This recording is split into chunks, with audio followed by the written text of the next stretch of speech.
अस्सलाम वालेकुम। आज हम देखते हैं इंशाल्लाह स्टेप एंड रिपीट कि स्टेप एंड रिपीट क्या चीज़ है और किस तरीके से होती है। अगर हमारे पास कोई एक आर्टवर्क आता है और उसको पूरी शीट पे हमें लगाना होता है, प्लेस करना होता है, माउंट करना होता है, इम्पोज करना होता है, तो हम किस तरीके से उसको कर सकते हैं। तो उसका तरीका ये है कि ये मैंने 3 आर्टवर्क लिए हुए हैं मुख्तलिफ, और इनको हम बारी बारी कर प्लेस करके इंशाल्लाह देखते हैं कि किस तरीके से हम इसको यूज़ करते हैं। तो हम कंट्रोल एन करेंगे इंशाल्लाह, और इस बार मैं एक काम ये करता हूँ कि तीनों आर्टवर्क ले लेता हूँ, ताकि इसका एक आर्टवर्क का दूसरे आर्टवर्क से कोई ताल्लुक है ही नहीं। तो मैं ये पूरा फ़ोल्डर एक तरीके से मेरे पास आ गया। तो सबसे पहले हमारे पास जो है, हम देखते हैं, तो सबसे पहले हमारे पास एक जो है स्टिकर है। अच्छा देखिए, इसके अंदर ब्लीड का हमें पता चल रहा है। जो हमारी ग्रीन लाइन है, ये कटिंग लाइन है और उसके ओवर हुआ हुआ सब कुछ। इस तरीके दूसरा चेक करते हैं, इसमें सेम यही काम हुआ हुआ है। तीसरा हम करते हैं, तो तीसरे में भी अल्हम्दुलिल्लाह ये काम हुआ हुआ है। तो सब जगह पे ब्लीड के साथ काम हुआ हुआ है।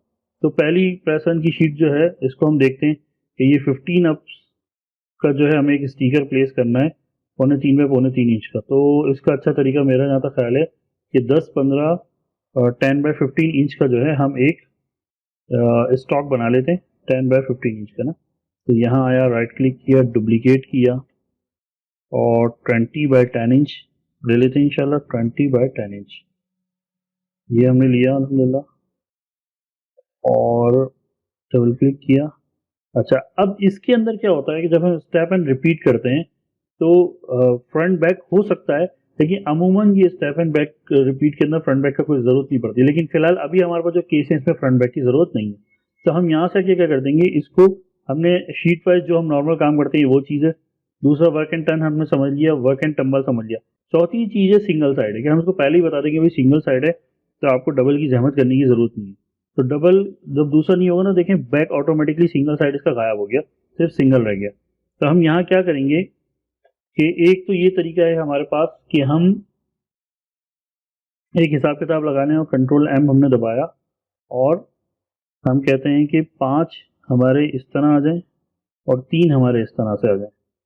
5 हमारे पास हॉरिजॉन्टली आ जाएं और 3 हमारे पास वर्टिकली आ जाएं। तो ये हमारा साइज है। तो हम ओके करके देखते हैं कि क्या कहता है।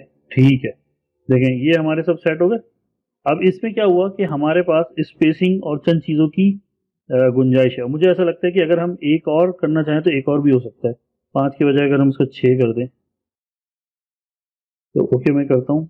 नहीं, अब बना तो नहीं कर रहा। Yes, regenerate the entire position. Yes, ठीक है। हाँ देखिए, अब इसके अंदर क्या हुआ कि जो हमने शीट ली थी, जो हमें पता है कि हमारे पास प्रिंटिंग हो जाती है जिसके अंदर, तो इसके अंदर एक अब और ऐड हो सकता था, वो हमने ऐड कर लिया अल्हम्दुलिल्लाह। अच्छा, अब तरीकाकार क्या होगा इसके अंदर कि ये जो मार्क हैं ये मैंने डिलीट कर दिए। अच्छा, अब ये जो मार्क के अंदर सेंटर में स्पेसिंग आ रही है ना, ये वाली, इन स्पेसिंग को मुझे ज़ीरो करना है, यानी 3-3 mm का ब्लीड तो रहे, लेकिन ये स्पेस मेरा ख़त्म हो जाए। लेकिन ये हमारे पास मेजरमेंट्स आ गई। तो स्केल था, असल में मुझसे गलती से बंद हो गया था। अब इस स्केल से हमें पता चलेगा कि इसके सेंटर की जो हमारी स्पेसिंग है वो कितनी जा रही है। तो ये जो सेंटर की स्पेसिंग है हमारी, देखिए ये जो ऊपर की वैल्यूज आ रही है ना इसकी, हाँ ये जो इसके अंदर वैल्यू चल रही है ये वाली, तो ये वैल्यू क्या कर रही है कि ये हमें बताती है कि इन इन दोनों के दरमियान में कितना स्पेस है। तो मैं चाहता हूँ बस 3 mm रहे। मैंने टैप दबाया, फिर 3 mm, फिर टैप दबाया 3 mm, फिर टैप दबाया 3 mm, फिर टैप दबाया 3 mm।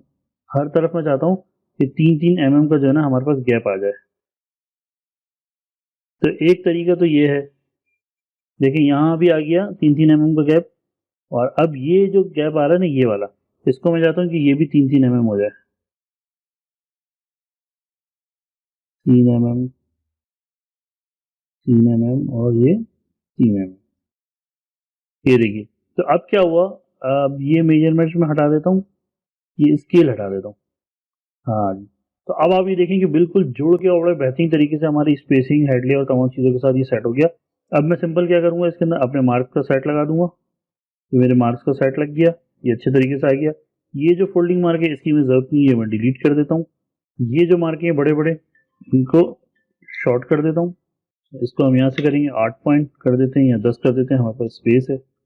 और इसमें हमें सिर्फ सिंगल शीट है, कोई चीज़ हमें इधर उधर नहीं करनी, सिंपल हम क्या करेंगे अपना। अच्छा, ये जो हमारा मार्कर है, अगर यहाँ साइडों पे जगह है, ये स्लग तो हम साइड पे भी ले जा सकते हैं। इसको यहाँ से हम रोटेट करें 90 पे और इसको हम उठा के यहाँ भी रख सकते हैं। कोई ज़रूरी नहीं है कि हम इसको वहीं रखें जहाँ होता है। अगर हमारे पास शीट पे जगह है तो हम इसको चेंज भी कर सकते हैं इसकी पोजीशन। तो देखें ये भी हमारा सेट हो गया और साइड पे भी कोई चीज़ है। तो इस तरह स्टेप एंड रिपीट में एक तरीके का अर्थ तो ये हो गया। बेसिकली स्टेप एंड रिपीट की जो एक कमांड लगती है उसके लिए मैंने बाकी चीज़ें जमा की हैं। तो एक तरीका तो ये है कि अगर आपके पास सिंपल लेआउट है तो आप इसको डायरेक्ट इम्पोज से लगा दें, कोई मसले वाली बात नहीं है। इसको मैं सेव कर लेता हूँ और स्टेप एंड रिपीट के अंदर बेसिकली जॉब तो स्टेप एंड रिपीट का था, लेकिन मैंने स्टेप एंड रिपीट नहीं किया। लेकिन अगर कॉमन चीज़ आ जाए तो हम उसको भी हैंडल कर सकते हैं कि किस तरीके से करें। लेआउट ठीक से कर दिया तो ये एक सेव हो गया। बस मैं ये चेक कर लेता हूँ कि आप ये देख रहे हैं कि ये हेड है, ये हेड है और ये हेड है। तो हम सिर्फ इसको डबल क्लिक करके सेट कर लेते हैं कि बस इसको हेड टू फुट कर देंगे, हेड टू फुट। ओके, बाकी सारी सेटिंग वही रहेगी कि बस सब सीधे सीधे रहे, इसके अंदर घुमाना फिराने की हमें कोई ज़रूरत नहीं है। तो ये मैंने सेव कर लिया। नेक्स्ट हम आ जाते हैं, इसी के अंदर एक पेज में ऐड कर लेता हूँ और देखें इत्तेफाक की बात है कि उसने क्या किया, पेज 2 को ऑटोमेटिकली उठा लिया। देखिए हमें इसके ऑटोमेटिकली उठाने की ज़रूरत नहीं है। उसकी वजह ये कि इसका साइज़ चेंज है और उसका साइज़ चेंज था। हम ये तो कर सकते हैं कि डॉक्यूमेंट का साइज़ कॉमन रहने दें, मगर ये 2.75 और 2.5 है। तो मैं जस्ट डबल क्लिक करता हूँ यहाँ से और इसको 2.75 और 2.5 जो है हम कर लेते हैं। तो इसका फ़ायदा क्या होगा कि ये ऑटोमेटिकली इसको एडजस्ट कर लेगा, क्योंकि करीब करीब एक चीज़ थी ना, तो हमने इसे साइज चेंज किया, उसने पकड़ लिया। अच्छा, अब इसके अंदर क्या बात है कि इसके अंदर जो है ना, ये डबल नाइफ की हमें ज़रूरत नहीं है। इसके अंदर हमें सिंगल नाइफ रखने की ज़रूरत है। तो हम इसके अंदर जस्ट क्या करेंगे कि ये जो अपनी वैल्यू है इसको 0 कर लेंगे।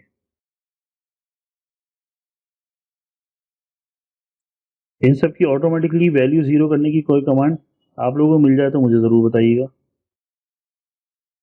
ये देखिए, तो ये क्या हुआ कि उसी से हमारा रेलेवेंट जॉब था, ये सेटिंग हो गई हमारी, ये इसके करीब आ गया। और हम अपने इस जॉब को भी करीब कर लेते हैं।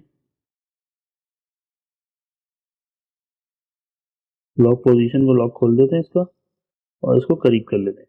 और इसके अंदर इसका स्टॉक साइज भी चेंज कर देते हैं।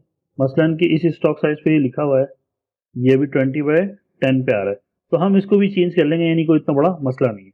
अब हम आ जाते हैं तीसरे पे, जो इसी के अंदर तीसरा रखा हुआ है। यहाँ जैसे हम आएंगे तो ये तीसरे को इसने पिक तो कर लिया ऑटोमेटिकली, लेकिन इसके और इसके साइज में बहुत फर्क है, बहुत ज़्यादा फर्क है। तो हम इसमें ये कर सकते हैं कि अगर हमें शीट साइज यही रखनी है, बिल पर शीट साइज ये रखनी है, चेक कर लेता हूँ। ये है 9.4 और 4.1। इसका मकसद ये है कि 10 इधर से होगा और 12 इधर से हो सकता है, तो 12/10 भी हो सकता है ये।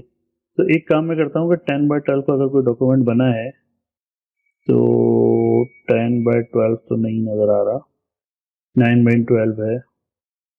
9/12 करके देखता हूँ, तो नहीं, इसको मैं डुप्लीकेट कर लेता हूँ और इसको कर देता हूँ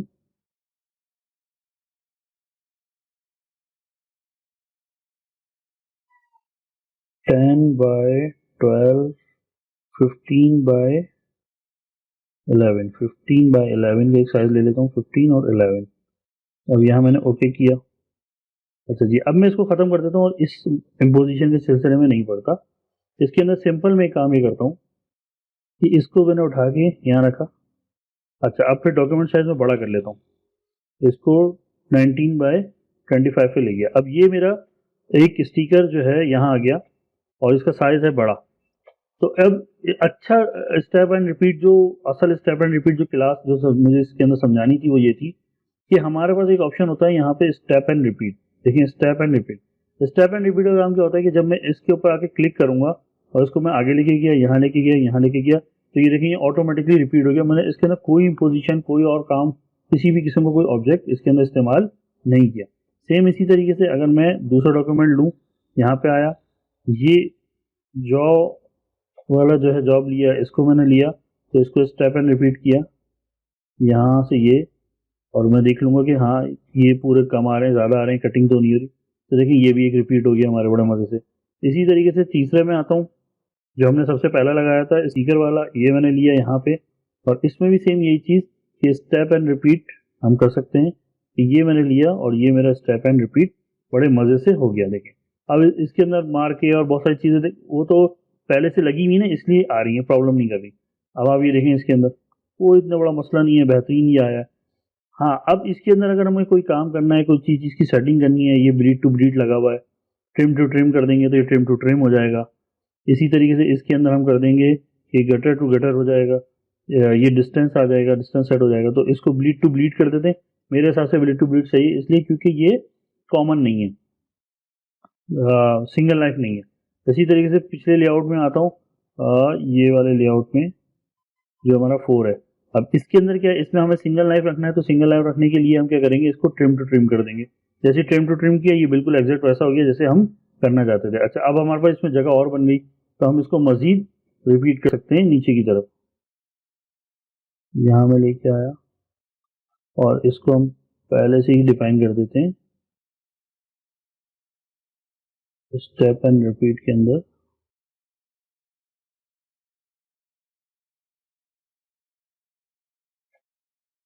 और यहाँ उसको कर देते हैं ट्रिम टू ट्रिम। ठीक है, जैसे ही ट्रिम टू ट्रिम किया, ये हमारा सेट आ गया अपने डॉक्यूमेंट में। तो स्टेप एंड रिपीट का काम क्या है, तो मैंने आपको यही एक 2-3 आउटपुट 2-3 अंदाज से लगा के दिखा दी कि एक आप मैनुअली खुद इम्पोजिशन से लगा सकते हैं, दूसरी आप जो है भी सेम उसी लेआउट को डुप्लीकेट करके उसका साइज चेंज करके और उसकी इम्पोजिशन के नंबर चेंज करके भी उसको बना सकते हैं। तीसरा आपके पास क्या है कि आपने जस्ट स्टेप एंड रिपीट किया और इसको चेंज कर लिया। अच्छा, अब इस स्टेप एंड रिपीट के अंदर मिसाल क्या आता है कि आपके वहाँ यहाँ जगह बचती है, ये आपका सेट हो गया, तो आप इसके अंदर जो आपका ये स्टिकर है वो भी हम यहाँ लगा सकते हैं कि देखिए हमें जगह बच गई ना, तो हमने ये लिया और स्टेप एंड रिपीट के जरिए वहाँ नहीं आ रहा तो यहाँ हमने करके अपनी जगह को सेव कर लिया और ये यहाँ प्रिंटिंग में डाल देंगे। इसके मुताबिक थोड़ा सा फासले में कर लेते हैं और दोनों को उठा के सेंटर में कर देते हैं। तो यहाँ हमारे ऊपर अलाइनमेंट की कमांड्स भी होती हैं, ये भी उसी तरीके से इस्तेमाल होती हैं जिसमें इलस्ट्रेटर और फोटोशॉप में होती है। तो देखिए ये भी एडजस्ट हो सकता है, तो आपके पास इसके अंदर किसी किस्म की कोई लिमिट नहीं है। तो इसमें मज़ा आता है बहुत काम करने में, इसमें साइज़ का कोई इशू होगा, अदरवाइज कोई ऐसी चीज़ नहीं है। लेकिन देखें सब चीज़ें बेहतरीन है। हाँ, अब आप चाहते हैं कि ये जो आपका एक सेक्शन बन गया है, तो इसके अंदर से आप आधे को ख़त्म करना चाहते हैं, आधा कुछ और करना चाहते हैं, तो आप यहाँ से आके इसको अनग्रुप कर सकते हैं। ये आपने अनग्रुप किया, अब ये आपके जितने हैं ना ये सब सेपरेट हो गए। आप चाहते हैं कि ये वाले सीधे रहें, ये वाले उल्टे हो जाएं, कोई भी वजह हो सकती है कि रोटेट हो जाएं, तो आप रोटेट कर सकते हैं। ये देखें, तो ये सीधे आ गए, ये उल्टे आ गए, कोई वजह भी हो सकती है। और आप उसको सेट कर सकते हैं, प्रिंटिंग के हिसाब से अलाइनमेंट कर सकते हैं, हर तरह का काम कर सकते हैं, गैप दे सकते हैं, डिलीट कर सकते हैं। ठीक है, ये मैंने डिलीट कर दिया, यहाँ से नीचे से मैंने डिलीट कर दिया। तो आपके पास ओपन दी ऑप्शन है कि इसका साइज चेंज कर सकते हैं, इसके अंदर जो है ना और मजीद स्टिकर डाल सकते हैं, सिंगल कलर का तो सिंगल कलर के और जॉब लगा सकते हैं। तो इट्स डिपेंड ऑन यू कि आपको अपनी प्रिंटिंग के अंदर किस अंदाज से जॉब जा रहा है। तो उम्मीद करता हूँ कि ये आपको समझ में आ गया होगा, और अगर इसके अंदर आपको समझ में कोई प्रॉब्लम हो तो आप मुझसे व्हाट्सएप के ज़रिए भी इसको समझ सकते हैं। और सेव करने के बाद इसको हम प्रिंट की कमांड लेके हम जिस तरह चेक करते हैं वो लाजमी चेक करेंगे अपना प्रेस रिलीज के अंदर, और स्टेप एंड रिपीट के अंदर एक ही पीडीएफ बन जाएगी और उसी के अंदर हमारे सारे जॉब आ जाएंगे इंशाल्लाह। ठीक है, अब इसके अंदर ज़्यादा हैं तो थोड़ा सा ये टाइम ले रहा है।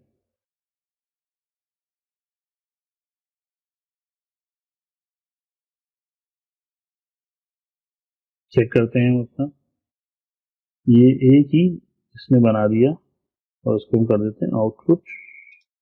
वहाँ नाम देना भूल गया था मैं। देखिए एक आउटपुट ये आपकी रेडी हो गई, एक आउटपुट आपकी ये रेडी हो गई, एक आउटपुट आपकी ये रेडी हो गई। देखा ना कितने बेहतरीन तरीके से सारे ब्लीड्स और सारी चीज़ों के साथ है। एक ये है, हो सकता है कोई गैप आ गया हो, और एक आपकी ये आ गई। अच्छा, ये मार्क्स वगैरह जो हिल गए, मुझे नहीं पता कि किस वजह से हिले, तो हम इसको सेट कर सकते हैं। मुझे कुछ इम्पोजिशन की सेटिंग का मसला लग रहा है, लेकिन कोई मसला नहीं, ये हम इजीली जाके चेंज कर सकते हैं, चेक कर सकते हैं। तो उम्मीद करता हूँ कि आपको ये समझ आओगे। ये आप देखिए ना कितना प्यारी लग रही है जॉब, ज़बरदस्त और काफ़ी ज़बरदस्त बेहतरीन आई है। और ये सिंगल लाइफ है, तो सिंगल लाइफ कितना मज़े का आया है। तो उम्मीद करता हूँ अल्लाह ताला से, और दुआ करता हूँ कि इंशाल्लाह ये आप लोग अच्छा समझ में आ जाए, ताकि आप अपना वक्त जो है ना ज़्यादा से ज़्यादा बचाने वाले बन जाएं और डिज़ाइनिंग पे सबसे ज़्यादा तवज्जो दें, बजाय इसके कि आउटपुट हमारी आप डिज़ाइन अच्छा बनाइए और प्रिंटिंग के हिसाब से बनाइए, तो इन सब चीज़ों में इंशाल्लाह मुझे यकीन है कि आपको बिल्कुल टाइम नहीं लगेगा। दुआओं की दरख्वास्त। अस्सलाम वालेकुम।